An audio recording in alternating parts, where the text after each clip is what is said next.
Our hearts beat to the city streets. We began to feel the fire. We rise like tall buildings as the chemicals they take us higher. The night's young and it's just begun as she puts her hand in mine. We wanna chase the night, wanna dance to the light, pull stars from. Hi friends, good morning. কেমন আছো তোমরা সবাই?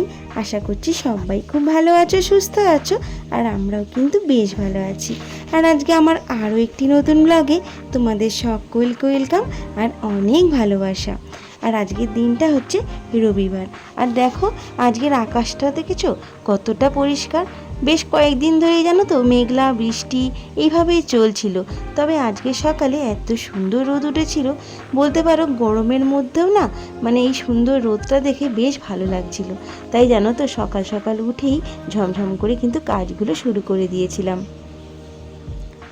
তবে আজকে যেহেতু রবিবার একটু বেলা করেই উঠেছি, যেহেতু সকালে আমার রান্না থাকে না রবিবার দিনটা, তাই একটু বেলা করেই শুরু করেছিলাম।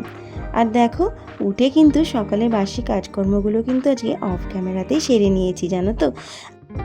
তবে জানো তো আজকে যেহেতু রথযাত্রা, তাই ভাবলাম যে সকালবেলা সমস্ত কাজগুলো আগে সেরে নিই, রান্নাবান্নাগুলো, তারপর বেলাতে কিন্তু একটু শান্তিভাবে ভালোভাবে পুজোটা করব।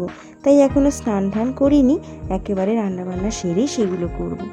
আসলে আমাদের বাড়িতে জানো তো যাদের ছোট ছোট বাচ্চা আছে তাদের কিন্তু সবসময় এইরকম টাইম ম্যানেজ করেই সমস্ত কাজগুলো করতে হয়।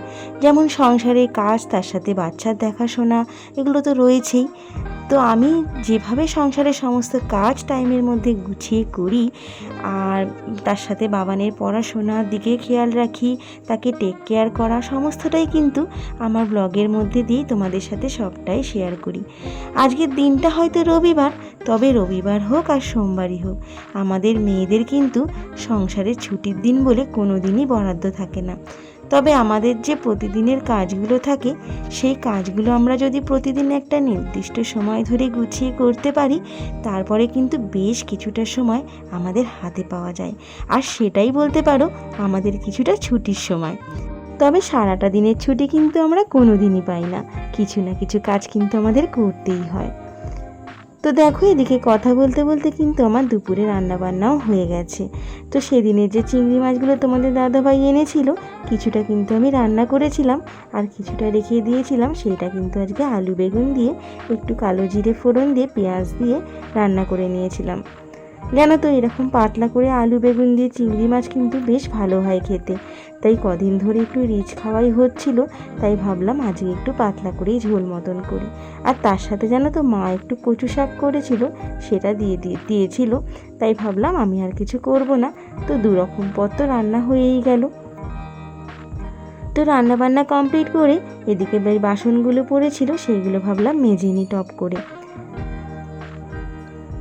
তো জানো তো আমার মনে হয় বাইরে যারা চাকরি করে তার থেকে যে সংসারের চাকরিটা আমাদের আছে, সেটা কিন্তু অনেকটাই কঠিন কাজ।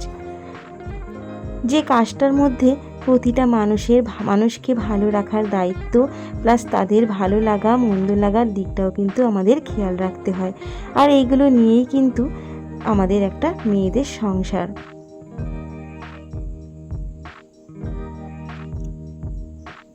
তো দেখো এদিকে বাসনগুলো আমার মাজা হয়ে গেছে, আর বাসনগুলো ধোয়ার পর বেসিনটাও একটু ধুয়ে নিলাম জানো তো।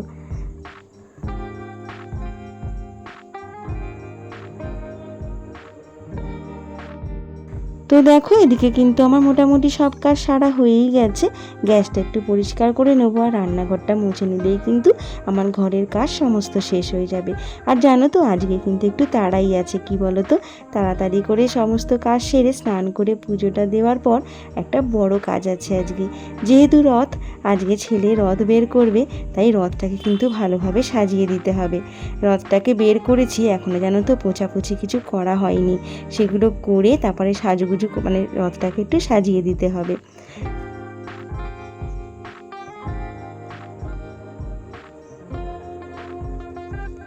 আর এদিকে একটু তাড়াহুড়ো আরও করছি কেন বলো তো, অনেকটা বেলা হয়ে গেছে তো, যদি কলের জল চলে যায় তাহলে ঠাকুরের বাসনগুলোও আমি ধুতে পারবো না, সেই জন্য একটু তাড়াহুড়ো করছিলাম। তো দেখো টাইমের মধ্যে কিন্তু আমার হয়েই গেছে। তো সমস্ত কাজ সেরে এদিকে চলে এসেছি কিন্তু আমি পুজো দিতে। আর দেখো ঠাকুর মানে জগন্নাথদেবকে সাজানোর জন্য কিন্তু রথটা একটু সাজাতে হবে, তার জন্য ফুল নিয়ে এসছে তোমার দাদাভাই। সকালবেলা উঠে জানো তো এগুলো আমায় কিনে দিয়ে গেছে। আর আজকে যেহেতু রথ, তাই একটু মিষ্টি দিয়ে একটু ফুল দিয়ে পুজো না দিলে হয় বলো তো? রোজই তো ঠাকুরকে ধরো নকুলদানা বাতাসা এগুলো দিয়েই পুজো দিচ্ছি, আর একটু যে কোনো উৎসব অনুষ্ঠানে একটু মিষ্টি দিয়ে পুজো না দিলে কেমন যেন নিজেদেরই লাগে।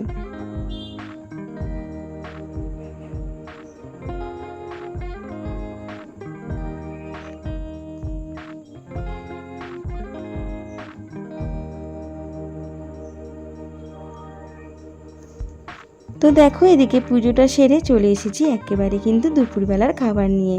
তো দেখো দুপুরবেলা ছিল গরম গরম ভাত আর আলু বেগুন দিয়ে চিংড়ি মাছ, আর তার সাথে ছিল কচু শাক। তো এই দিয়ে কিন্তু দুপুরের খাবারটা আজকে সেরে নিয়েছিলাম। আর দেখো দুপুরবেলা খাওয়ার দাওয়ার সেরে অনেকটা সময়ের পর এখন কিন্তু বিকেল হয়ে গেছে। বিকেল ধরো এই 4টে মতন বাজে, আর মাকেও ডেকে নিয়েছি জানো তো। একা একা আমি ভাবছি করতে পারবো না, আর যদি আমি আর ছেলে দুজনে করতাম তাহলে তোমাদের সাথে এটা কিন্তু ভিডিও করে শেয়ার করতে পারতাম না। তাই মাকে বললাম তুমি একটু এসো, তুমি আর ছেলে মিলে সাজাও, আমি তাহলে ভিডিও করতে পারি, তাহলে আমার বন্ধুদেরকে আমি দেখাতে পারবো। তো মা এদিকে সাজাবে বলে আগে রথটা দেখো পুছে পরিষ্কার করে নিল। আর জানো তো সব থেকে বড় কথা, এই রথটা কিন্তু আমার বাবা বানিয়ে দিয়েছে আমার ছেলের জন্য। জানো তো ছোটোবেলায় আমরা কত কাঁদতাম যে বাবা আমাদের একটা রথ বানিয়ে দাও, আমাদের কিন্তু কোনোদিনই বানিয়ে দেয়নি জানো তো। কত ছেলে মেয়েদের বানিয়ে দিত, আমাদের কিন্তু বানিয়ে দেয়নি। তবে দেখো আমার ছেলেকে কিন্তু ঠিক বানিয়ে দিয়েছে। যাকগে আমাদের না বানিয়ে দিক, ছেলে তো মানে ছেলে তো চালাবে, সেটা দেখেই কিন্তু মনে অনেক শান্তি পাবো। আর দেখো এই যে গাঁদা ফুলগুলো, এইগুলো জানো তো গাঁদা ফুল, আর এই দেখো চিকচিকে কাগজ মতন, এইগুলো জানো তো আগের বারেই আমি কিনে রেখেছিলাম। মানে ওকে না মানে আগের বার থেকেই এই রথটাও বার করছে, 2 বছর হচ্ছে এই রথটা জানো তো। আগেও ছোটোবেলায় মানে কোনো দিনই কিনে আমি রথ বের করিনি, বাবা আগের বছরই বানিয়ে দিয়েছিল, সেই বছর থেকেই কিন্তু রথ টানে। তো আগের বছরে এই ফুলগুলো আমি কিনে রেখেছিলাম দিয়ে রথ সাজাবো বলে। আর তার সাথে একটু মানে এই কেনা ফুলও আছে, সেগুলোও দিয়েছি। আর আমার বাগান থেকে মা একটু ফুল, এই বাহারে গাছ এগুলো একটু তুলে নিয়েছিল, দিয়ে সুন্দর করে সাজাবে বলে। তো আমার রথটা কেমন সাজানো হয়েছে তোমরা কিন্তু কমেন্টে অবশ্যই বলো। আর তোমরা রথযাত্রা কেমন পালন করলে সেটাও কিন্তু কমেন্টে অবশ্যই বলো। আর এতক্ষণ পর্যন্ত আমার যেসব বন্ধুরা আমার ভিডিওটা দেখছো, তোমাদের ভিডিওটা দেখে যদি কিছু ভালো লেগে থাকে তাহলে প্লিজ একটা লাইক কমেন্ট শেয়ার করে দিও। আর যদি আমার চ্যানেলে নতুন বন্ধু হয়ে থাকো তাহলে আমার চ্যানেলটিকে সাবস্ক্রাইব করে আমার পাশে থাকতে পারো। আর দেখো এই যে জগন্নাথ বলরাম সুভদ্রাটা দেখছো, এটা জানো তো পুরী থেকে মা এনে দিয়েছিল। মার বাবা যখন গেছিল পুরী থেকেই 3টে এনে দিয়েছিল। আর দেখো তার সাথে একটু রজনীগন্ধার মালাও এনেছিলাম, জগন্নাথ বলরাম সুভদ্রাকে পরিয়ে দিয়েছিলাম।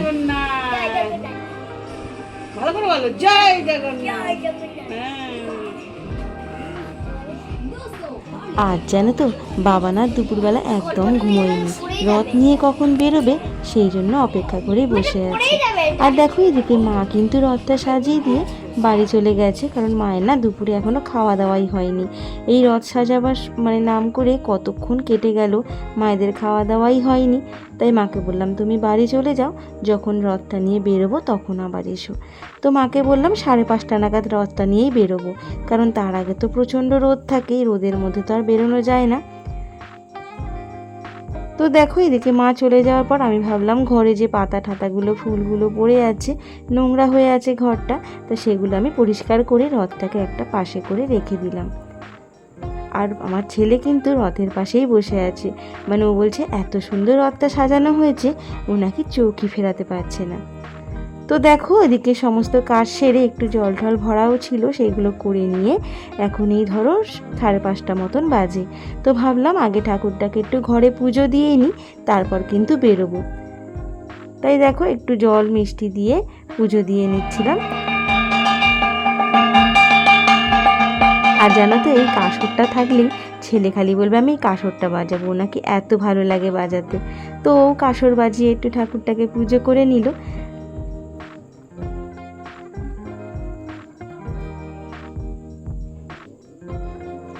আর দেখো এই এখন বিকেল 5:45 মতন বেজে গেছে, তো ভাবলাম যাই রথটাকে নিয়ে বেরোনো যাক।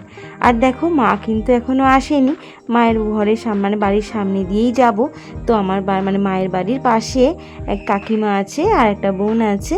তো ছোটোবেলা থেকে আমার ছেলেকে জানো তো ভীষণ ভালোবাসে ওরা, আর আমার ছেলেও খুব ভালোবাসে। তো তাই জন্য মা বললো ততক্ষণ তুমি গিয়ে এটা নিয়ে আসো রথটাকে টেনে, তারপরে আমি এদিক দিয়েই যখন যাচ্ছ বেরোবো এদিক দিয়ে। তো দেখো অনেকজন মিলে কিন্তু আমরা রথ নিয়ে বেরিয়েছি।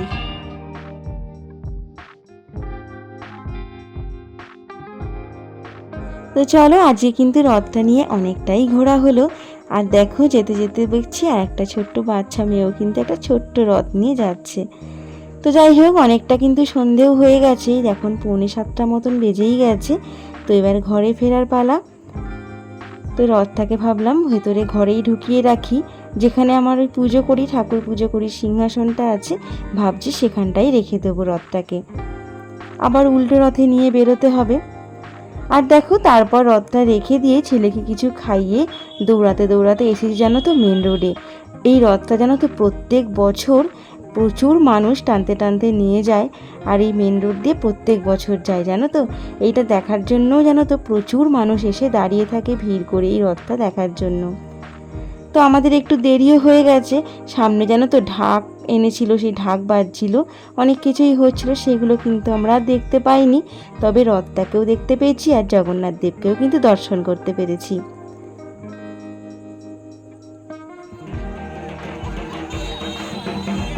তো যাই হোক বন্ধুরা, আজকের ভিডিওটা কিন্তু আমি এখানেই শেষ করছি। দেখা হচ্ছে আবার একটি পরের ভিডিওতে। ততক্ষণ তোমরা সবাই ভালো থেকো, সুস্থ থেকো।